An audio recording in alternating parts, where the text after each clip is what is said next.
আল্লাহর হাবিব সাল্লাল্লাহু আলাইহি ওয়াসাল্লাম সাহাবীকে জিজ্ঞেস করলেন, ও আমার সাহাবী, কুরআনুল কারীমের 112টি সূরা থাকার পরেও এই সূরার তেলাওয়াত এত বেশি কেন করো? কেন তুমি এই সূরার তেলাওয়াত কমাতে পারবে না? সাহাবী আল্লাহর হাবিবের দিকে তাকিয়ে চোখের পানি ছেড়ে দিয়ে বলেন, ওগো আল্লাহর হাবিব, পৃথিবীর মানুষের মহাব্বত ঘরের সাথে হয়, কোন মানুষের মহাব্বত দুনিয়ার অন্য কোনো জিনিসের সাথে হয়, ওই জিনিস দিয়ে মানুষ বেঁচে থাকে। আমি আপনার সাহাবী, নগণ্য সাহাবী, আমার দুনিয়ার কোনো কিছুর সাথে আমার ভালোবাসা নেই। কুরআনুল কারীমের এই ছোট্ট সূরা সূরাতুল ইখলাসের সাথে আমার হৃদয়ের একটা সম্পর্ক হয়ে গেছে। এই সম্পর্ক আমাকে এমন পীড়া দেয়, যখন রাতের বেলা ঘুমাতে যাই আমি এই সূরার তেলাওয়াত না করে ঘুমাই না। আমি যখন সকালবেলা ঘুম থেকে উঠি তখনও আমি এই সূরার তেলাওয়াত ছাড়তে পারি না। আমি হাঁটার পথে, চলার পথে, ঘুমানোর সময় আমি সর্বাবস্থায় এই সূরার প্রতি যেহেতু আমার দিলের মহাব্বত, এই জন্যই সূরার তেলাওয়াত আমি করি। এবার নবীজি সাহাবীকে ডাক দিয়ে বলেন, সাহাবীরে, ওরা সবাই দাবি জানিয়েছে সূরাতুল ইখলাসের তেলাওয়াত কমানোর জন্য। আমিও প্রথমত তোমাকে বলেছিলাম সূরাতুল ইখলাসের তেলাওয়াত কমানোর জন্য, কিন্তু যেহেতু এই সূরার সাথে তোমার অন্তরের মহাব্বত হয়ে গেছে, এখন আর আমি তোমাকে এই সূরার তেলাওয়াত বন্ধ করতে বলবো না, বরং তোমাকে একটি সুসংবাদ আমি বিশ্ব নবী শোনাতে চাই। শুধু তোমাকে নয়, কিয়ামত পর্যন্ত तमाम পৃথিবীর ঈমানদারদেরকে এই সুসংবাদ শোনাতে চাই। হুব্বুকা ইয়াহা আদখালাকাল জান্নাহ, হুব্বুকা ইয়াহা আদখালাকাল জান্নাহ। দুনিয়ার গাড়ির মহাব্বত, বাড়ির মহাব্বত, পদের মহাব্বত মানুষকে জান্নাতেও নিতে পারে, জাহান্নামেও নিতে পারে। ঠিক না বে ঠিক?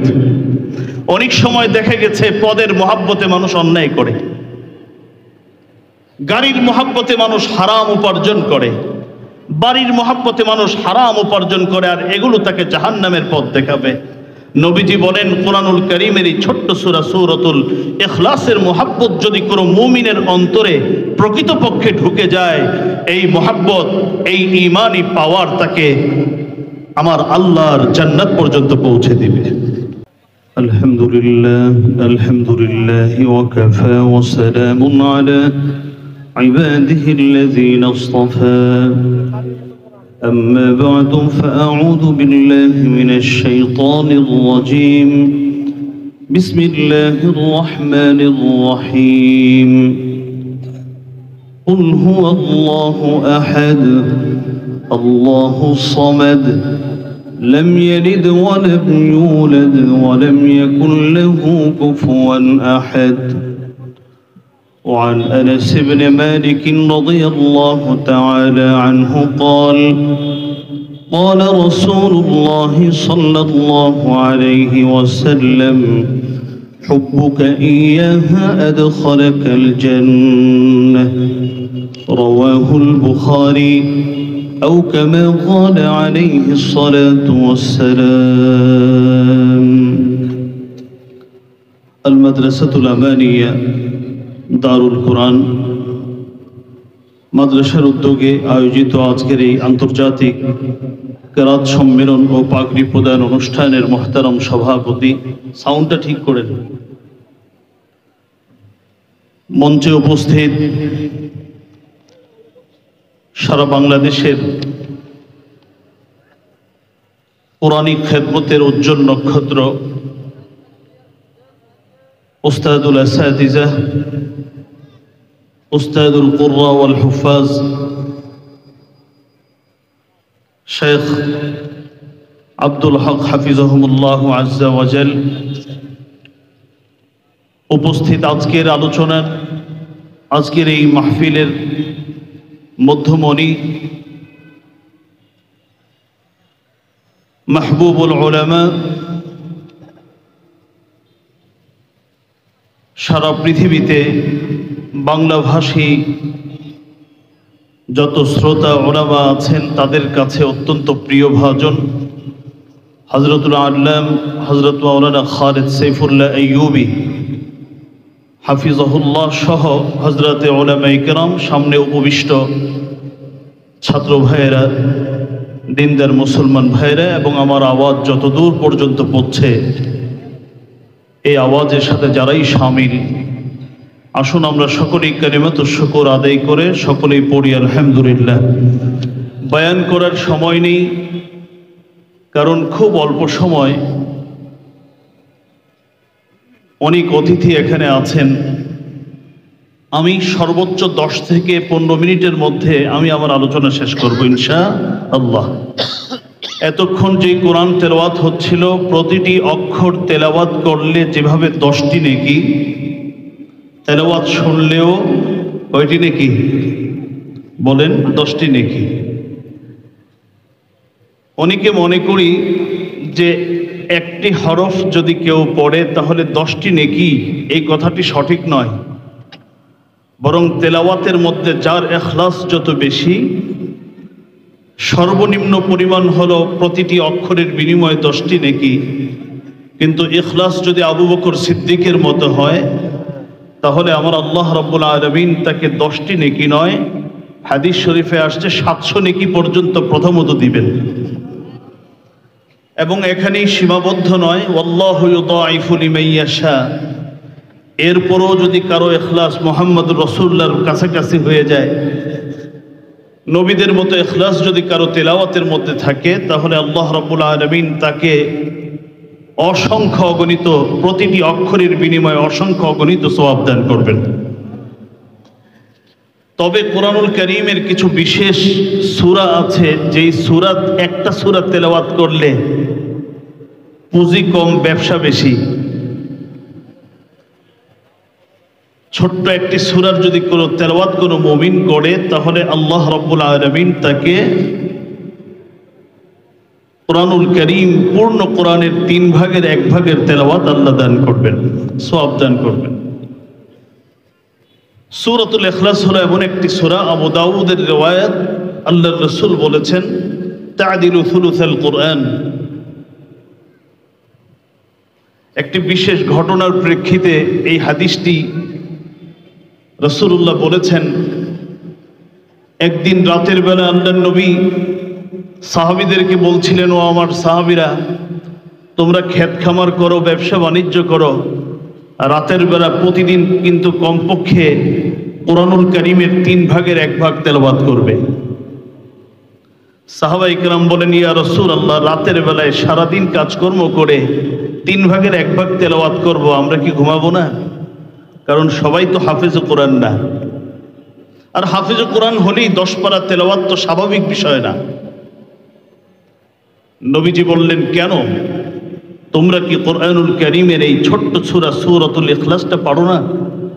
তোমরা যদি কেউ সূরাতুল ইখলাস রাতের বেলায় 1 বার তেলাওয়াত করো, আমার আল্লাহ তোমাকে কোরআনুল কারীমের 3 ভাগের 1 ভাগ তেলাওয়াতের সওয়াব দান করবেন। এটা হলো আবু দাউদের রিওয়ায়াত। তবে বুখারী শরীফের হাদিসে আল্লাহর রাসূল ভিন্ন কথা বলেছেন। আল্লাহর নবী বলেছেন, শুধু তেলাওয়াত নয়, পৃথিবীর মানুষের ভালোবাসা, মহাব্বত, কারো গাড়ির সাথে হয়, কারো বাড়ির সাথে হয়, কারো মানুষের সাথে মহাব্বত হয়। কিন্তু পৃথিবীতে এমন কিছু মানুষ আছে যেই মানুষগুলো পৃথিবীতে চলে, পৃথিবীতে জীবন যাপন করে, কিন্তু পৃথিবীর কোনো কিছুর সাথে তার প্রকৃত ভালোবাসা হয় না।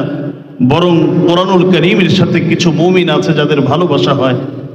নবীজি বলেছেন, কোরআনুল কারীমের এই ছোট্ট সূরা সূরাতুল ইখলাসের সাথে যদি কারো মহাব্বত হয়ে যায়, আমার আল্লাহ রাব্বুল আলামিন এই মহাব্বতের মাধ্যমে তাকে আল্লাহর জান্নাত পর্যন্ত পৌঁছে দেন। একটু বড় হাদিস বুখারী শরীফের মধ্যে এসেছে, আউয়ালু মসজিদিন ফিল ইসলাম, ইসলামের সর্বপ্রথম মসজিদ হলো মসজিদে কুবা।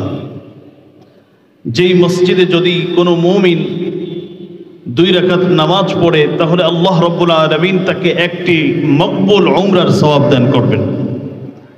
নবীজি মসজিদে নববী যেখানে 1 রাকাত নামাজ পড়লে 50,000 রাকাতের সওয়াব হয়, এই মসজিদের নামাজ বাদ দিয়ে প্রতি শনিবার এবং সোমবার, কোনো বর্ণনায় এসেছে সব শনিবার এবং বৃহস্পতিবার, কোনো বর্ণনায় আসছে সোমবার এবং বৃহস্পতিবার, রাসূলুল্লাহ সাল্লাল্লাহু আলাইহি ওয়াসাল্লাম মসজিদের নববীকে বাদ দিয়ে মসজিদে কুবায় চলে যেতেন এবং সেখানে গিয়ে নামাজ পড়তেন।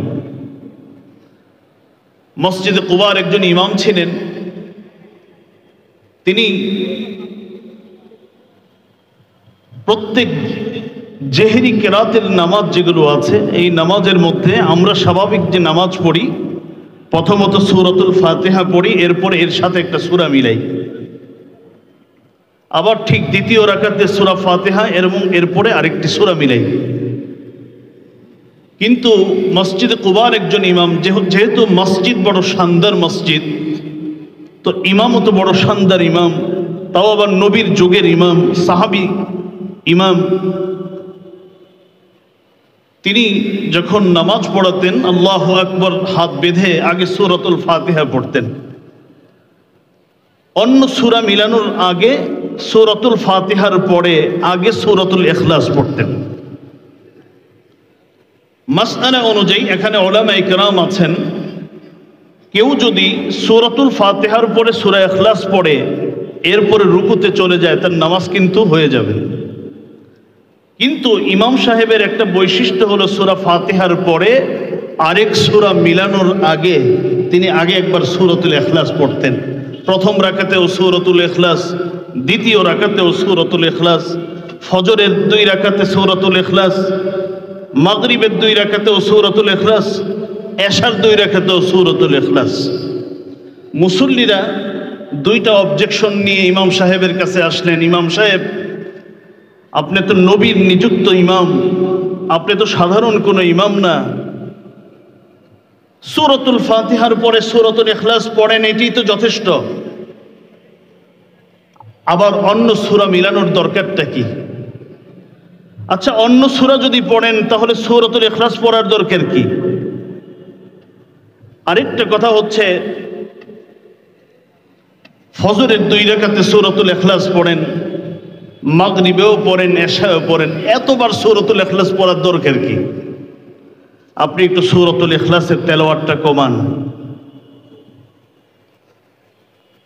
মসজিদে কুবার ইমাম, বুখারী শরীফের হাদিসের বাংলা বলছি আপনাদেরকে, মসজিদে কুবার ইমাম তো শানদার ইমাম, মুসল্লিদেরকে বললেন আমি যেই স্টাইলে নামাজ পড়াই ওই স্টাইলেই তোমাদের নামাজ পড়তে হবে, আর যদি আমাকে তোমাদের স্টাইলে নামাজ পড়তে বলো তাহলে তোমরা নতুন ইমাম দেখে নাও, আমি তোমাদের ইমামতি করব না। মুসল্লিরা দেখে পড়লাম তো বিপদে, এ কোন জায়গায় আসলাম? আমাদের তো ইমাম পরিবর্তন করা উদ্দেশ্য নয়, আমাদের উদ্দেশ্য হলো সূরাতুল ইখলাসের তেলাওয়াতটা যেন একটু কমায়। তো মুসল্লিরা পরামর্শ করে সিদ্ধান্ত নিল আমরা কিছু বলবো না, রহমাতুল লিল আলামিন বিশ্বনবী মুহাম্মদুর রাসূলুল্লাহ সাল্লাল্লাহু আলাইহি ওয়াসাল্লাম যখন আসবেন তখন বিষয়টি আমরা নবীজির সামনে উত্থাপন করব, নবীজি আমাদেরকে যেই সিদ্ধান্ত দিবেন আমরা সেই সিদ্ধান্ত মেনে নেব। রাসূলুল্লাহ সাল্লাল্লাহু আলাইহি ওয়াসাল্লাম মসজিদে কুবাতে আসলেন, পুরো বিষয়টি মুসল্লিরা আল্লাহর নবীকে অবহিত করলেন।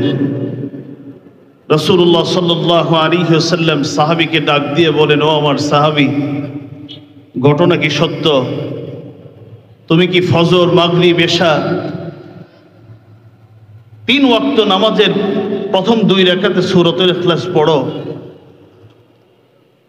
মসজিদে কুবার ইমাম পরিষ্কার করে জানিয়ে দিলেন, ওগো নবীজি, আপনি যেমনটা শুনেছেন সঠিক শুনেছেন, তবে তারা তো 3 ওয়াক্তের কথা বলেছে, আরও যে 2 ওয়াক্ত জোহর আসর আমি ওখানেও সূরাতুল ইখলাস পড়ি, কিন্তু ওটা তো ওরা শোনে না, ওটা আমার আল্লাহ শোনেন। নবীজি বললেন, সাহাবী আমার, সূরাতুল ইখলাসের তেলাওয়াতটা একটু কমানো যায় না?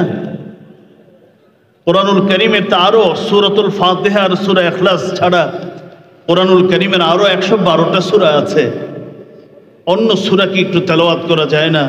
মুসল্লিদের আবদার। নবীজি চোখের এই কথা বলার পরে সাহাবী চোখের পানি ছেড়ে দিয়ে বললেন, ওগো নবীজি, আপনি যদি নির্দেশ দেন আমাকে তো পালন করতেই হবে, তবে যদি আপনি আমাকে নিষেধ না করেন তাহলে আমি সূরাটি বারংবার তেলাওয়াত করতে চাই। আল্লাহর হাবিব সাল্লাল্লাহু আলাইহি ওয়াসাল্লাম সাহাবীকে জিজ্ঞেস করলেন, ও আমার সাহাবী, কুরআনুল কারীমের 112টি সূরা থাকার পরেও এই সূরার তেলাওয়াত এত বেশি কেন করো? কেন তুমি এই সূরার তেলাওয়াত কমাতে পারবে না? সাহাবী আল্লাহর হাবিবের দিকে তাকিয়ে চোখের পানি ছেড়ে দিয়ে বলেন, ওগো আল্লাহর হাবিব, পৃথিবীর মানুষের মহাব্বত ঘরের সাথে হয়, কোন কোন মানুষের মহাব্বত দুনিয়ার অন্য কোনো জিনিসের সাথে হয়, ওই জিনিস দিয়ে মানুষ বেঁচে থাকে। আমি আপনার সাহাবী, নগণ্য সাহাবী, আমার দুনিয়ার কোনো কিছুর সাথে আমার ভালোবাসা নেই।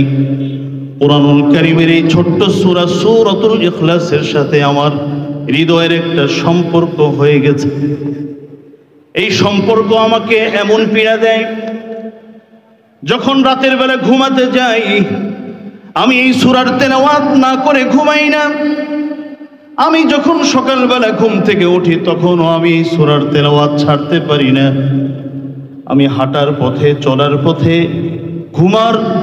ঘুমানোর সময় আমি সর্বাবস্থায় এই সূরার প্রতি যেহেতু আমার দিলের মহাব্বত, এই জন্যই সূরার তেলাওয়াত আমি করি। এবার নবীজি সাহাবীকে ডাক দিয়ে বলেন, সাহাবীরে, ওরা সবাই দাবি জানিয়েছে সূরাতুল ইখলাসের তেলাওয়াত কমানোর জন্য। আমিও প্রথমত তোমাকে বলেছিলাম সূরাতুল ইখলাসের তেলাওয়াত কমানোর জন্য, কিন্তু যেহেতু এই সূরার সাথে তোমার অন্তরের মহাব্বত হয়ে গেছে, এখন আর আমি তোমাকে এই সূরার তেলাওয়াত বন্ধ করতে বলবো না, বরং তোমাকে একটি সুসংবাদ আমি বিশ্ব নবী শোনাতে চাই। শুধু তোমাকে নয়, কিয়ামত পর্যন্ত तमाम পৃথিবীর ঈমানদারদেরকে এই সুসংবাদ শোনাতে চাই। হুব্বুকা ইয়াহা আদখালাকাল জান্নাহ, হুব্বুকা ইয়াহা আদখালাকাল জান্নাহ। দুনিয়ার গাড়ির মহাব্বত, বাড়ির মহাব্বত, পদের মহাব্বত মানুষকে জান্নাতেও নিতে পারে, জাহান্নামেও নিতে পারে। ঠিক না বে ঠিক? অনেক সময় দেখা গেছে পদের মহাব্বতে মানুষ অন্যায় করে, গাড়ির মহাব্বতে মানুষ হারাম উপার্জন করে, বাড়ির মহাব্বতে মানুষ হারাম উপার্জন করে, আর এগুলো তাকে জাহান্নামের পথ দেখাবে। নবীজি বলেন, কুরআনুল কারীমের এই ছোট্ট সূরা সূরাতুল ইখলাসের মহাব্বত যদি কোনো মুমিনের অন্তরে প্রকৃতপক্ষে ঢুকে যায়, এই মহাব্বত, এই ঈমানি পাওয়ার তাকে আমার আল্লাহর জান্নাত পর্যন্ত পৌঁছে দিবে। মুহতারাম হাজিরিন, আলোচনা লম্বা করার একেবারেই সুযোগ নেই। আমি আপনাদের খিদমতে এই আবেদনটুকু করতে চাই, আমাদের জীবনটা যেন কোরআন সুন্নাহময় হয়। আমার প্রতিদিনের যেই সময়, এই সময়ের মধ্যে যেন একটু আল্লাহর কালামের তেলাওয়াত আমাদের প্রতিদিনের রুটিনে যেন একটু থাকে। আর বিশেষ করে আমি সূরাতুল ইখলাসের দাওয়াত দিয়ে যাচ্ছি। একজন মুমিন চাইলে প্রতিদিন এক খতম কোরআনের সওয়াব, 3 বার পড়তে 3 মিনিট লাগে না, এক খতম কোরআনের সওয়াব আল্লাহ দান করবেন। অন্য বর্ণনায় আসছে, অন্য সাহাবীরা জিজ্ঞেস করেছিলেন, ইয়া রাসূলুল্লাহ, যদি আমি 6 বার পড়ি তাহলে কি 2 খতমের সওয়াব পাবো? নবীজি বললেন, হ্যাঁ, 2 খতমের সওয়াব পাবে। 9 বার পড়লে 3 খতমের সওয়াব পাবে। মুমিন যত বেশি এই সূরাতুল ইখলাসের আমল করবে, আল্লাহ রাব্বুল আলামিন তার নেকের পালা তত ভারী করতে থাকবেন। আল্লাহ আমাকে, আপনাদেরকে সকলকে এই কথাগুলোর উপর আমল করার তৌফিক দান করুন। আমিন। ওয়া আখিরু দাওয়ানা আলহামদুলিল্লাহি রাব্বিল আলামিন।